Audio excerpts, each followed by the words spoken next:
E aí, meu amigo, minha amiga do Revisão PGE, tudo certo?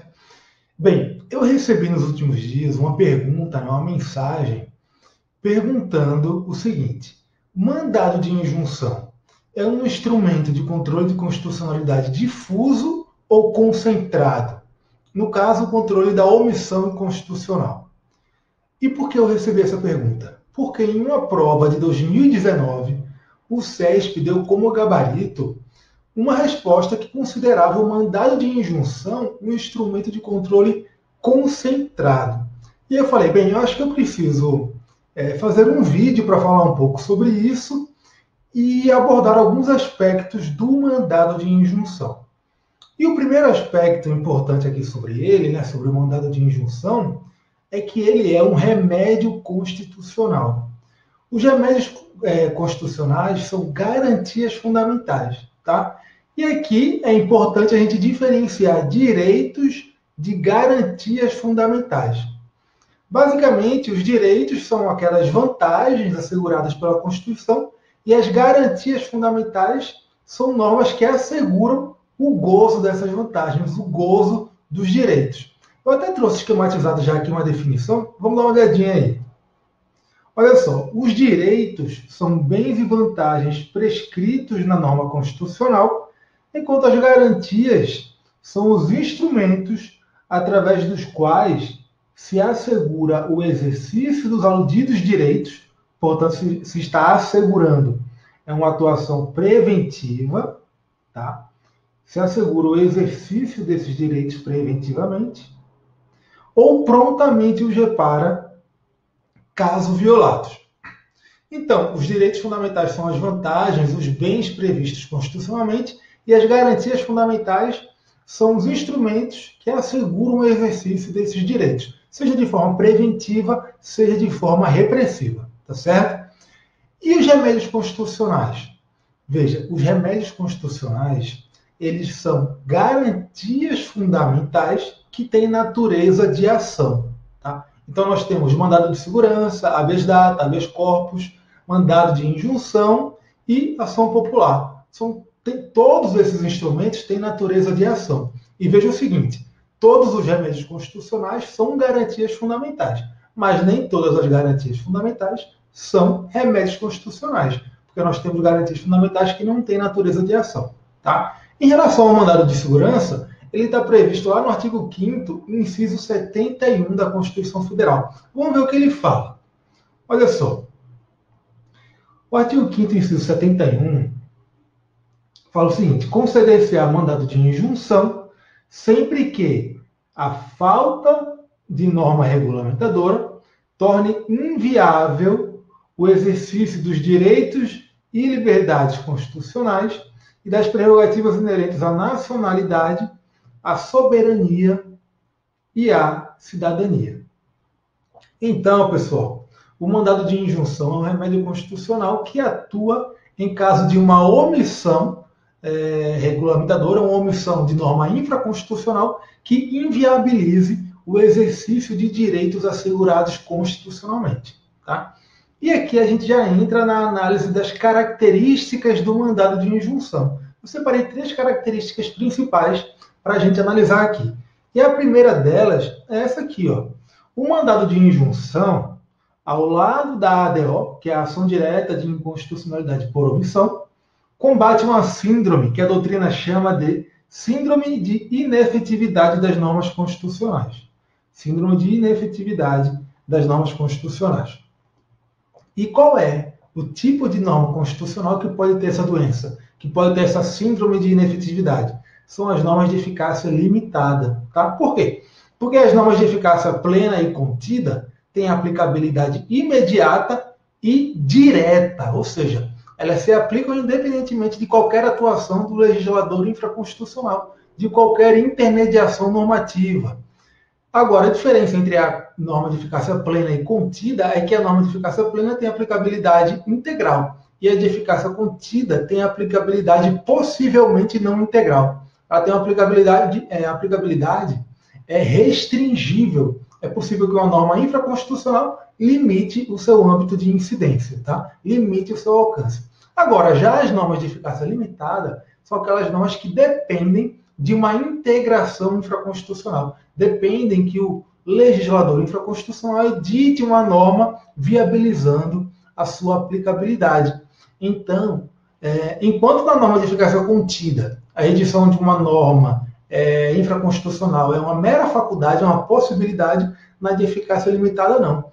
A norma de eficácia limitada depende de uma integração infraconstitucional para que possa ser aplicada. E é por isso que a síndrome de inefetividade das normas constitucionais atinge apenas as normas de eficácia limitada, porque são as únicas que não podem ser aplicadas a casos concretos se não houver a sua integração no âmbito infraconstitucional. Tá certo? Então, tanto o mandado de injunção quanto a ADO se prestam a combater essa síndrome, porque elas se prestam a dar efetividade a normas constitucionais de eficácia limitada. Tá certo? E a segunda característica, qual é? É que o mandado de injunção ele pode ser manejado para combater tanto uma omissão total quanto uma omissão parcial. Tá? A omissão total é aquela que se verifica quando a norma constitucional não recebe nenhuma regulamentação. Nenhuma norma é editada para regulamentar aquela norma constitucional. Já a omissão parcial é aquela que se verifica quando é editada uma norma, só que essa norma é insuficiente para atingir as finalidades previstas no texto constitucional. Isso está previsto expressamente na lei do mandado de injunção, que é a Lei 13.300. Dá uma olhadinha aqui, ó. Lá no artigo 2º, essa lei fala que conceder-se-á mandado de injunção sempre que a falta total ou parcial de norma regulamentadora torne inviável o exercício dos direitos e liberdades constitucionais e das prerrogativas inerentes à nacionalidade, à soberania e à cidadania.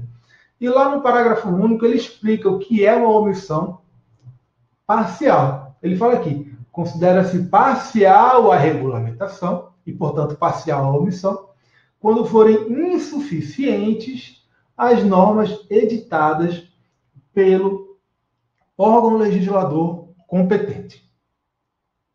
Então, veja, na omissão total não há nenhuma norma regulamentadora, na omissão parcial existe uma norma regulamentadora, mas ela é insuficiente para atingir a finalidade do constituinte. Tá? Um exemplo que a doutrina sempre dá de omissão parcial é o caso do salário mínimo. A Constituição Federal prevê uma série de finalidades, de necessidades que o salário mínimo deve ser capaz de atender, e a doutrina, naturalmente, entende que o salário mínimo que é fixado anualmente não tem aptidão, não é capaz de atender todas aquelas necessidades previstas no texto constitucional. Tá?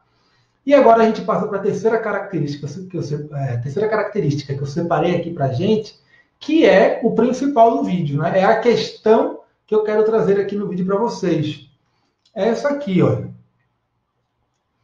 O mandado de injunção é controle de constitucionalidade difuso e concreto, enquanto, por outro lado, a ADO é um controle concentrado e abstrato. Pessoal, veja só, controle difuso e concreto, tá? Difuso não é sinônimo de concreto. O controle difuso é aquele que pode ser exercido por qualquer juízo e tribunal. E o controle concreto é o que é exercido diante de um caso concreto, tá? E, da mesma forma, controle concentrado não é a mesma coisa que controle abstrato. Controle concentrado é aquele que se concentra em um único órgão do Poder Judiciário, e o abstrato é aquele que é exercido em abstrato. É aquele controle no qual a única coisa que importa é a análise e o controle da validade das normas jurídicas abstratamente consideradas. Não há um caso concreto analisado, não há a dedução de interesses subjetivos no caso analisado pelo tribunal. Tá? Então você percebe que difuso e concreto não são a mesma coisa, e concentrado e abstrato também não são a mesma coisa. Mas o fato é que, na maioria das vezes, o controle difuso é concreto e o abstrato e o concentrado é abstrato. Mas isso nem sempre ocorre. Quando, por exemplo, que não ocorre? No caso da ADI interventiva. A ADI interventiva, que é a representação interventiva, por exemplo, quando há violação dos princípios constitucionais sensíveis, a intervenção federal depende do provimento de uma ADI interventiva. Tá? Essa ADI interventiva é um controle de constitucionalidade concentrado, porque se concentra no Supremo Tribunal Federal, é o Supremo que julga, só ele que julga, E, além disso, é um controle concreto, não é um controle em abstrato. Por quê? Porque nós estamos diante de uma violação, um caso concreto de violação a princípios constitucionais, certo? Que aí justifica, essa violação justifica, caso provida a representação interventiva, justifica a intervenção federal em um Estado, tá certo? Então, veja, a lei interventiva é uma hipótese de controle concentrado, mas no caso concreto não é abstrato. Tá? Então, apesar de difuso e concreto andarem juntos, e concentrado e abstrato também andarem juntos, não são a mesma coisa, tá? Difuso não é a mesma coisa que concreto, e abstrato também não é a mesma coisa que concentrado, beleza? Existe caso de controle concentrado, concreto, tá? Mas e o mandado de injunção? Ele é um controle difuso, portanto pode ser exercido por qualquer juiz, qualquer tribunal, ou ele é um controle concentrado, ele se concentra em um único órgão. E por que eu estou fazendo essa pergunta? Estou fazendo a pergunta porque em uma prova CESP de 2019, o CESP adotou um entendimento, como divulgou o gabarito, de que o mandado de injunção seria um instrumento de controle concentrado. Olha só a assertiva. Foi bem essa aqui, ó, na prova de procurador de contas do Ministério Público de Contas do Pará. Foi feita em 2019 a prova, não faz muito tempo. Olha aqui, 2019. E aí a assertiva falava o seguinte, né? Falava, o mandado de injunção é instrumento do sistema de controle concreto e difuso da omissão inconstitucional. Essa assertiva, ela apareceu em uma questão de múltipla escolha, tá aqui, pedia para marcar a alternativa correta. E o gabarito da questão não foi essa alternativa, ou seja, o SESC considerou essa afirmação incorreta, considerou incorreto falar que o mandado de injunção é um controle concreto e difuso, tá? E aí, o SESP está certo ou o SESP não está certo? Veja. Em primeiro lugar, o mandado de injunção, sem dúvida alguma, é um instrumento de controle concreto, porque nele o que se alega é que o exercício do direito do impetrante do mandado de injunção está sendo inviabilizado por conta de uma omissão inconstitucional. Tá? Agora, portanto, não é no plano abstrato que é realizado o controle no mandado de injunção.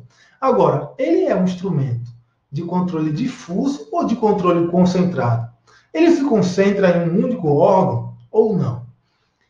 Por que o SESP adotou esse entendimento? Para ser bem sincero, eu não sei por que o SESP adotou esse entendimento, e daqui a pouco vai ficar bem claro para vocês por que eu estou falando isso. Mas por que alguém, hipoteticamente, poderia afirmar que o mandado de injunção é um instrumento de controle concentrado e não difuso? Bem, isso tem a ver com a competência para o julgamento do mandado de injunção. Tá? E onde é que está definida a competência para julgar mandado de injunção? A Constituição Federal traz algumas hipóteses, tá? E a competência para o mandado de injunção é definida de acordo com o órgão ou autoridade responsável pela prática do ato omisso, né? Pela prática do ato que deve regulamentar a norma constitucional.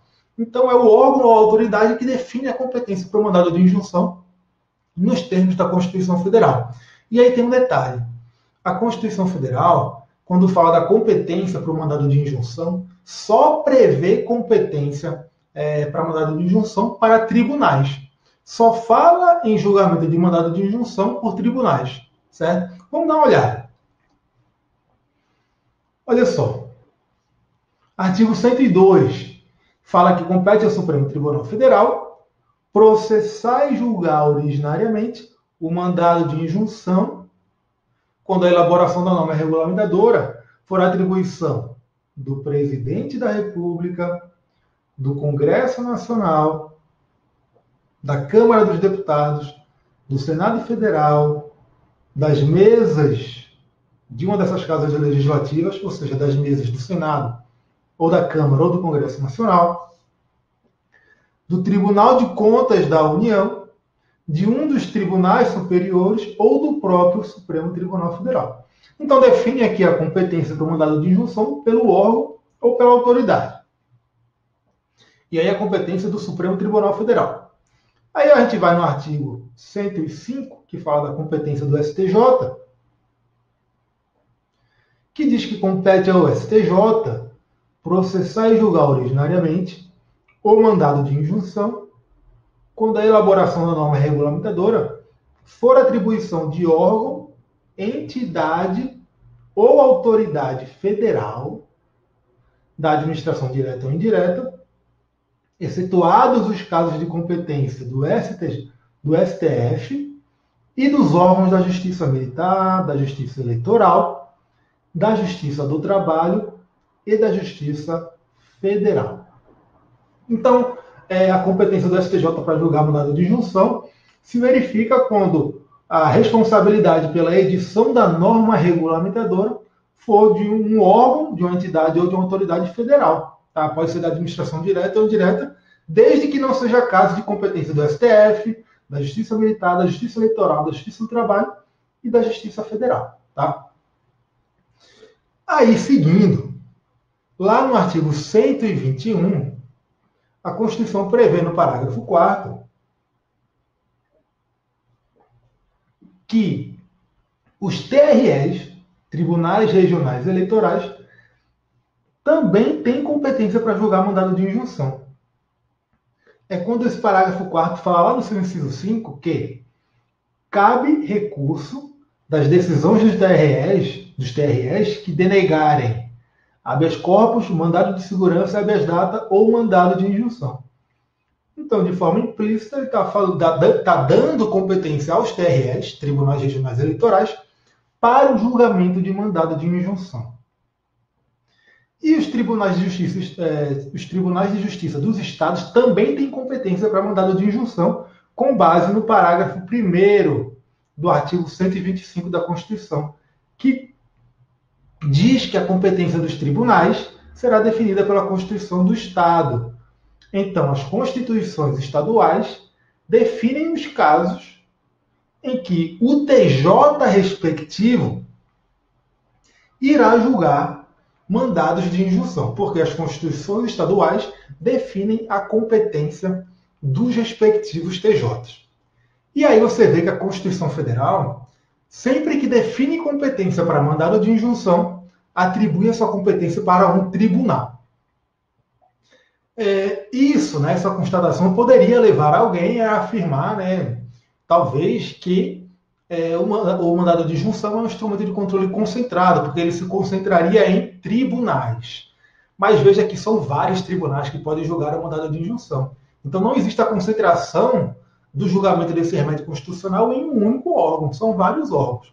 Mas o fundamento para esse entendimento que eu vislumbro, que eu cogito, seria justamente esse, de que a Constituição Federal, quando fala em competência para mandado de injunção, só atribui para tribunais. E aí surge uma pergunta. O mandado de injunção pode ser julgado por juízos de primeiro grau? Pelo juiz singular lá que atua na primeira instância, ele pode ser julgado? Você vai ver em alguns livros por aí, dizendo que só tribunal tem competência para julgar mandado de injunção.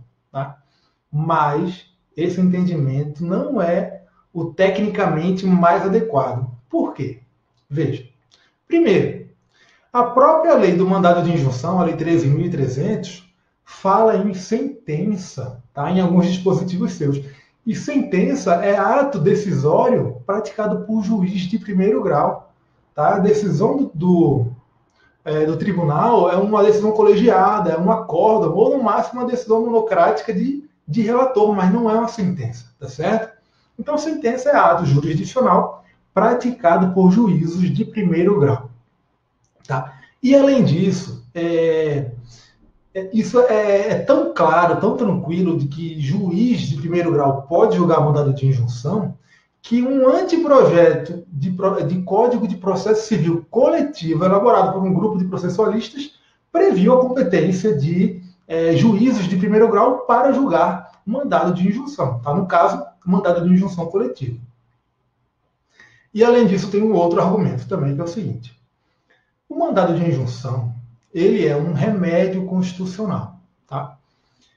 E por força do princípio da máxima efetividade, que é extraído lá do parágrafo 1º do artigo 5º da Constituição, deve-se interpretar os direitos fundamentais e aí também entenda-se por abranger as garantias fundamentais da maneira que lhes dê a maior aplicabilidade possível, ou seja, da forma que lhes dê a máxima efetividade. Tá? E aí, se você entender que um mandado de injunção só pode ser julgado por tribunal, não pode ser julgado por juízo de primeiro grau, você está reduzindo a efetividade desse remédio constitucional. E tem um outro problema.